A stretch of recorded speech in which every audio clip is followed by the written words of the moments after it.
Madame, Monsieur, bonjour, je suis ravie de vous retrouver dans cette édition de TV Images 48. Au sommaire, une histoire de bois, une histoire de papier, une histoire africaine, une histoire d'eau. Au fin fond du Cosméjean, là où les mouflons sont survolés par les vautours, nous avons rencontré une jeune personne dont l'unique passion est le bois.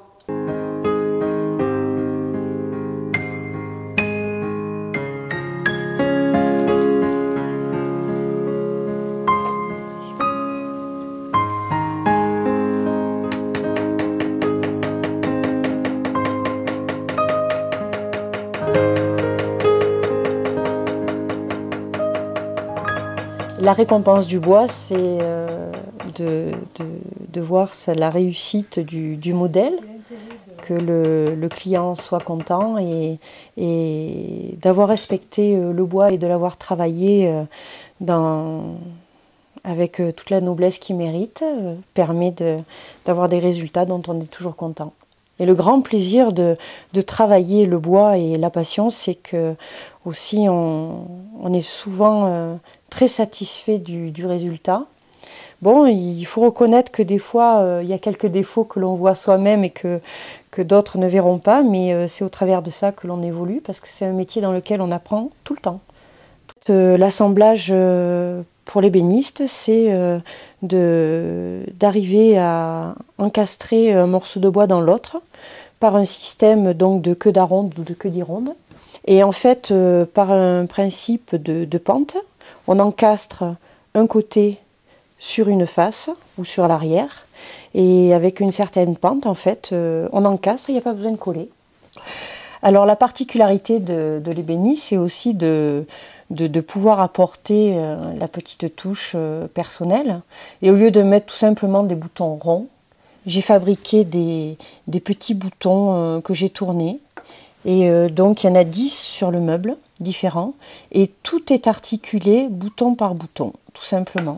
Et comme on peut le constater, donc ils ont été faits dans le même bois que les façades, de façon à ce qu'ils soient complètement assortis. Il y a aussi le petit cône qui permet de cacher la vis et de façon à pouvoir maintenir l'articulation du bouton que l'on peut tirer. Il n'y a vraiment aucun problème sur la solidité. Je suis devenue ébéniste d'une façon tout à fait extraordinaire. J'ai eu un mari qui était pilote de chasse, donc nous étions sur Salon de Provence, la base de Salon de Provence. Et en fait, il m'avait inscrite dans un club de menuiserie, de sport et loisirs sur la base de Salon de Provence. De là, j'ai été vraiment contrariée de cette inscription, puisque je n'y connaissais absolument rien et je n'étais absolument pas attirée par le bois. De là, je suis allée voir ces messieurs pour annuler mon inscription et leur dire que de toute façon, j'avais trouvé du travail, chose qui était fausse parce que je ne voulais pas prendre la place de quelqu'un d'autre. Et au fur et à mesure que je leur disais que je ne pouvais pas venir, je voyais un sculpteur, je sentais l'odeur du bois, je voyais un menuisier qui construisait une armoire. Et là, je me suis dit que je loupais vraiment une chance extraordinaire. Donc j'ai attendu 1 an. Et après, tout doucement, je suis rentrée dans ce club, où là, ils m'ont appris le métier de menuisier au début et d'ébéniste par la suite. À savoir quand même que la première année était un test. Donc tous les jours que Dieu faisait, je découpais dans des planches de 2 ou 3 ou 4 mètres de long des bûchettes à la scie, à la main, la scie égoïne, des bûchettes de 2 cm sur 10, et le lendemain, ils cuisaient leurs andouillettes avec. J'ai suivi la formation pour acquérir mon diplôme d'ébéniste. Là-dessus, une formation supplémentaire de marqueteur, restaurateur et sculpteur. Et récemment, la Chambre des métiers de Lozère m'a attribué le titre d'artisan d'art. J'aurais jamais cru, il y a 30 ans, que je travaillerais le bois. Le matin, je me lève, je vais travailler, j'ai le sourire au cœur. Je ne me rappelle pas d'un jour où je n'ai pas eu envie d'aller dans mon atelier et me retrouver avec mes planches ou mes gouges ou les machines. Et c'est une découverte à chaque fois et c'est vraiment une passion que je vis très profondément et avec beaucoup de bonheur. C'est un homme qui vient de fêter ses 90 ans et il a encore et toujours la passion de la Lozère. Il vient de publier un nouvel ouvrage qui raconte l'histoire de la cathédrale de Mende. À regarder et à lire, je vous le conseille. Nous sommes à Mende, à l'entrée de la cathédrale dédiée à Saint Privat. Saint Privat qui a été le premier évêque du diocèse de Mende. C'est une cathédrale d'architecture gothique qui a été initiée par le grand pape Urbain V. Cette cathédrale a fait l'objet d'un album édité par les éditions Gévaudan-Cévennes. C'est un album de bande dessinée. Les dessins sont faits par Nicole Mink et le découpage par moi-même. Cet album fait l'historique de la cathédrale depuis sa création avec Urbain V jusqu'à aujourd'hui. Aujourd'hui, cette cathédrale est calme, mais elle a connu une histoire assez mouvementée avec les guerres de religion, puis la révolution de 1789. La cathédrale, qui est la fierté de la ville de Mende, bien sûr, elle a été construite pour abriter les cérémonies religieuses, mais aussi pour exprimer le développement de la ville à travers les siècles. La cathédrale, c'est l'église où siège l'évêque. Et l'évêque, pendant les cérémonies, est assis sur un fauteuil spécial qu'on appelle la cathèdre. Et c'est le mot cathèdre qui a donné le terme de cathédrale. Vers 250 après Jésus-Christ, Privat, premier évêque du pays Gabal, est martyrisé par les Vandales sous l'autorité de Crocus. Mende devient une ville de pèlerinage. Les pèlerins venus de la France entière convergent vers Mende et le tombeau de Saint Privat. Et c'est ce pèlerinage qui entreprend le développement de la ville de Mende. La première église, construite sur l'emplacement de la cathédrale, était de style roman. En 1339, le pape gévaudanais, Urbain V, désire remplacer la première église romane par une église plus importante, capable d'accueillir un plus grand nombre de paroissiens. Et à la fin du Moyen-Âge, une idée se répand dans l'Église catholique: Dieu est dans la lumière. Donc, il faut que la lumière pénètre plus abondamment à l'intérieur des sanctuaires chrétiens. Pour cela, il faut agrandir les ouvertures, les portes et les fenêtres, mais en agrandissant les fenêtres, on affaiblit la solidité de la muraille. Ce problème se pose aux architectes et ils résolvent ce problème par deux éléments architecturaux nouveaux, la croisée d'ogive et les contreforts. La croisée d'ogive, il suffit de lever le nez, de regarder la voûte et immédiatement on voit les croisées d'ogive qui se croisent et qui supportent la voûte. Tout cela constitue le roman de la cathédrale de Mende, roman que restitue l'album édité par les éditions Gévaudan-Cévennes. Il fut inventé au XIIIe siècle dans l'Empire mandingue, dans l'Afrique de l'Ouest. En fait, il accompagnait tous les événements sociaux, que ce soit fiançailles, funérailles, mariages. Eh bien, aujourd'hui, on le retrouve tout près de Florac, à Bédouès exactement. Celui ou celle qui fait l'accompagnement fait l'appel. Okay. D'accord? Ok. Ami, je sais à toi.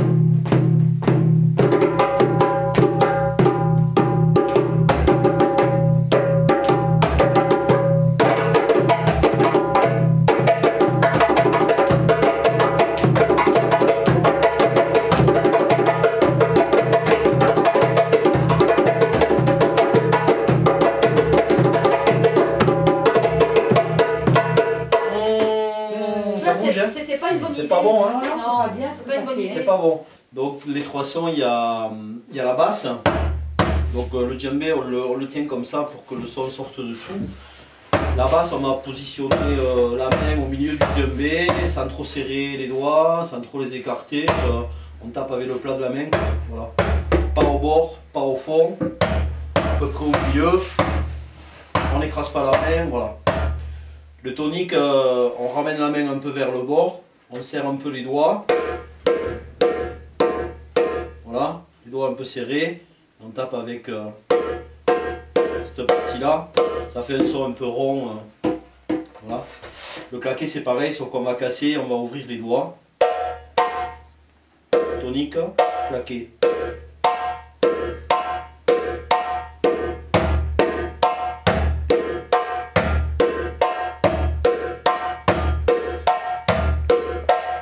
Voilà, donc 3 sons de base. 3, 4.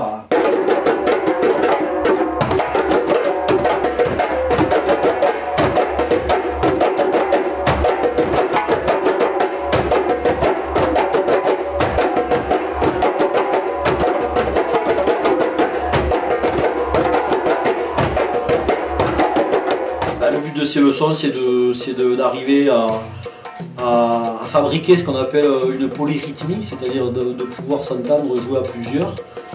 Chacun fait dans un même rythme, chacun tient sa partition, hein, c'est un peu comme dans un orchestre traditionnel. Chacun est censé jouer sa partition, ceux qui sont au doun la leur, ceux qui sont au djembé la leur. Et tout ça c'est censé être au service de la danse, puisque la danse est marquée par des pas, des appels, des accompagnements que jouent les percussionnistes. Voilà. Moi, très modestement, je viens un petit peu donner à mes amis lozériens ce que j'ai appris voilà, lors de stages et de petits séjours en Afrique. Voilà. Mais vraiment très modestement, quoi, parce qu'il y a des, comme dans tous les instruments, le djembé, il y a des niveaux, c'est un peu infini comme niveau, et on est tous des grands débutants, et donc il faut rester très humble devant ce bout de bois et cette peau de chèvre tendue. Voilà. 3, 4.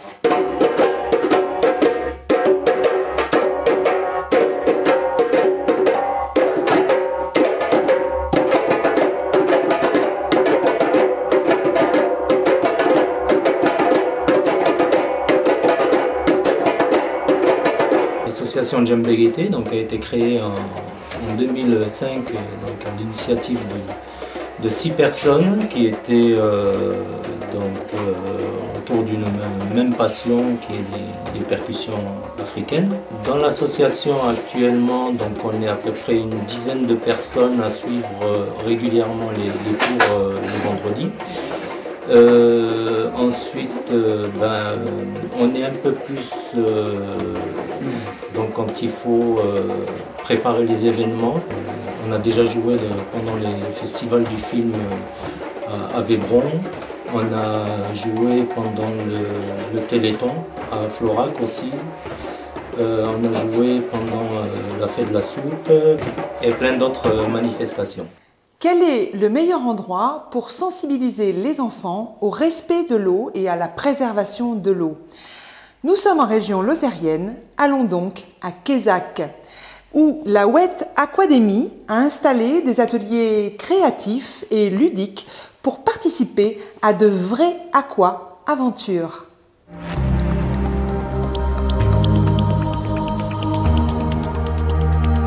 Donc c'est effectivement la 6e année pour l'usine de Quézac, pour cette Wet Aquademy, pour lequel on est ravis d'accueillir tous les enfants. Ça permet en fait d'expliquer pourquoi l'eau est si importante, pourquoi on doit protéger l'eau, car l'eau est quand même un des enjeux futurs pour la planète. Et le fait de sensibiliser les enfants permet d'éduquer et de préparer nos enfants à la protection de l'eau. Donc vous allez pouvoir assister à des petits ateliers qui sont très ludiques, qui sont animés par des salariés de l'usine, dont je vous remercie, et puis avec un support des personnes de la société La Hutte. Donc je vous souhaite de faire ça avec plaisir. Parce que lui, il a été alimenté d'eau et lui, on l'a laissé sécher. C'est desséché. Pas de 0 à 1 chiffre. Donc allez-y, vas-y, super, on a déjà trouvé un énorme. Donc déjà on est à 8 grammes. D'accord. Et donc maintenant, on va essayer, avec des raisins secs, de voir à quel moment on bouge. 3 grammes. Donc là, on est... En fait, il y a tout. Bah oui, les 4 grammes. Il y a tout le Là-dedans, il y a 4 grammes qui... C'était quoi les 4 grammes de différence? C'était de l'eau. C'était de l'eau, d'accord. Est-ce qu'on voit d'autres manifestations d'eau? Non, je te parle de l'eau dans le corps, dans notre corps. Albert aussi, est-ce qu'il y en a qui ont des idées aussi? Vas-y Albert. Les larmes, la transpiration. Bon, on va l'encourager un peu. Hein. Allez Léon. Hein, parce que c'est pas évident hein, comme ça. Hein. Ouais. Voilà, est-ce que tu transpires un peu? Non. On peut quand même l'applaudir, hein, parce que sinon il a fait une belle performance. Ça, c'est bien, bravo. C'est pour ça que... Non, t'as pas une petite idée? La différence entre le ruissellement et l'infiltration. À l'intérieur, c'est l'eau qui s'infiltre. Et l'eau qui va tomber là, l'eau qui tombe par-dessus, c'est l'eau qui ruisselle. Est-ce que vous voyez une différence entre l'eau, tu vois, l'eau qui part dessus là, elle est blanche, et l'eau qui passe dans le bouchon, elle est bleue. Qui ruisselle sur la montagne, elle ne prend pas tous ces minéraux. C'est pour ça qu'elle reste indolore. Non mais si, tu te débrouilles très bien. On peut encore faire le voilà, couper le robinet, tout à fait. On va à chaque fois remplir les gobelets jusqu'au trait du haut. Et on va déclencher le chronomètre.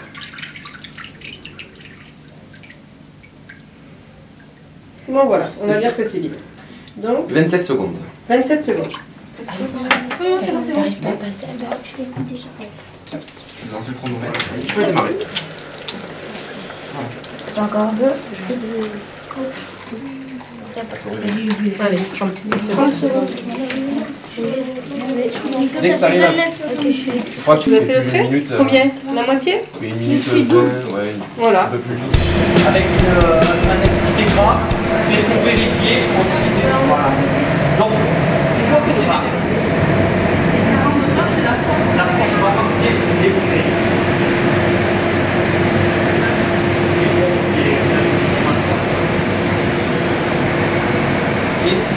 Une machine, une petite machine, vas-y, allez. On va voir. C'est monter et descendre. Je fais des courses un peu spéciales qui se passent en très haute altitude. Alors quand on parle de très haute altitude, généralement c'est dans des pays où les altitudes sont supérieures à 4000 mètres, voire 5000 mètres. Et je complète ça en plus en faisant des ascensions de préférence dans la chaîne himalayenne. Je leur explique que l'eau est une ressource qui est importante. D'abord, je leur parle de ce qu'ils ont appris, entre autres de la présence de l'eau dans le corps humain, et cette eau, en cas d'effort, de la façon dont elle va quitter le corps humain, et le besoin qu'on a de réhydrater le corps, puisque sans ce pourcentage d'eau dans le corps, on ne peut pas vivre. Et la difficulté qu'on a, ce que je disais juste avant, d'accéder à cette ressource, à l'eau, tout simplement dans des territoires qui sont très hauts, puisque l'eau, on la trouve que sous forme de glace. Et les gens dans ces pays n'ont un comportement vis-à-vis de l'eau que vis-à-vis de l'eau nécessaire, strictement nécessaire. Ça fait sourire les enfants quand on leur dit, par exemple, qu'au Tibet, les gens ne se lavent pas, parce que l'eau n'est pas utilisée pour faire des toilettes. Hein. C'est impossible.